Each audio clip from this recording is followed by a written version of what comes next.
Hello everyone, আজকে আমি চলে এসেছি টিএসসি। তো টিএসসি আমি আজকে কী করব তাই তোমাদের সাথে ছোট্ট করে শেয়ার করব। তো আমি টিএসসি যাওয়ার পরে সর্বপ্রথমে চলে গিয়েছিলাম ভাইরাল পানিপুরি খেতে কাউসার মামার। তো আমার কাছে তেমন একটা ভালো লাগেনি, যাই হোক তারপরে মনকে সান্ত্বনা দেওয়ার জন্য একটা বেলি ফুল কিনে নিয়েছিলাম। তারপরে ঘুরে ঘুরে দেখছিলাম আসলে টিএসসিটা এখন এরকম হয়ে গিয়েছে, মানে মনে হয় কি যে কোনো মেলাতে আমি চলে এসেছি। যাই হোক, তো এখন আনাফি বলতেছিল ও নাকি এটা খেলবে, তো ভাবলাম বাচ্চা মানুষ না করা যায়, তো আমিও ওকে ধরে দিচ্ছিলাম, ও পারছিল না। তারপর আর কি তারপর চলে গেলাম আইসক্রিম স্টলে। এখানে ফ্রুটস দিয়ে আইসক্রিম বানানো হচ্ছিল, ফ্রুটস সাথে মিল্ক অনেক কিছুই দিয়ে এই আইসক্রিম বানানো হচ্ছিল। তো আমি একটা নিয়েছিলাম আনাফির জন্য, আনাফি এটা অনেক ভালো লাগে, বাট আমার মোটেও এটা ভালো লাগে না।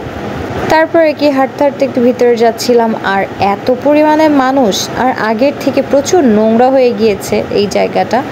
আর হ্যাঁ, আমি এটা আমার ফুলটা দেখছিলাম কেমন লাগছিল, আসলে ভালোই লাগছিল না। আর বেলি ফুল আমার অনেকই পছন্দ, তো এখানে হাঁটাহাঁটি করছিলাম, একটা ছোট্ট একটা হোয়াইট কালার রিং পছন্দ হয়ে গেল, ভাবলাম রিংটা নিয়ে নিই।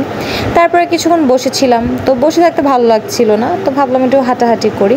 তারপরে আমার পিছন সাইডে যে কিছুক্ষণ হাঁটাহাঁটি করছিলাম। আর এত গরম ছিল, আসলে গরমে কোথাও যেও কোনো শান্তি নেই, এতটা গরম। যাই হোক তারপরে দৌড়ে দৌড়ে উঠছিলাম আমরা। হ্যালো ভিউয়ার্স, আমরা এখন আছি গরিবের বুর্জ খলিফা। এটা কি বলো তুমি একটু, এটা কোথায়? আহা, তুমি কি খুশি এই বুর্জ খলিফায় ছবি তুলতে পেরে? তোমার মানে সুন্দর লাগতেছে এই গরিবের বুর্জ খলিফায়। আপনারা যারা যারা এখন আসেন নাই চলে আসবেন গরিবের বুর্জ খলিফায়। যাই হোক, কিছুক্ষণ ফান করার পর চলে গিয়েছিলাম আরেকটা মামার ফুচকা খেতে। আর সত্য কথা বলতে কাউসার মামার ফুচকা এখন আর আগের মতো ভালো লাগে না, তো ওনার ফুচকাটা খাওয়ার পর ভালোই লেগেছে।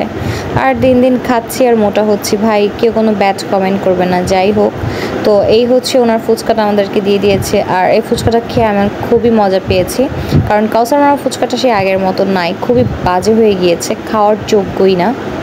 তারপরে কি সোজা চলে যাচ্ছিলাম, কি বলবো, মনে করছেন বাসায় বলবো ব্লগ এন্ড না, চলে যাচ্ছিলাম পরিবাগ গিয়েছিলাম কিছু গাছ কিনতে। আর আমার গাছ অনেক ভালো লাগে, তো অনেকদিন ধরেই ভাবছি বাসায় গাছ কিনবো, বাট গাছ আর কেনা হচ্ছে না। তো পরিবাগ থেকে কিছু গাছ কিনে নিলাম, তারপরে গাছ কেনা শেষে সোজা বাসায় চলে আসলাম।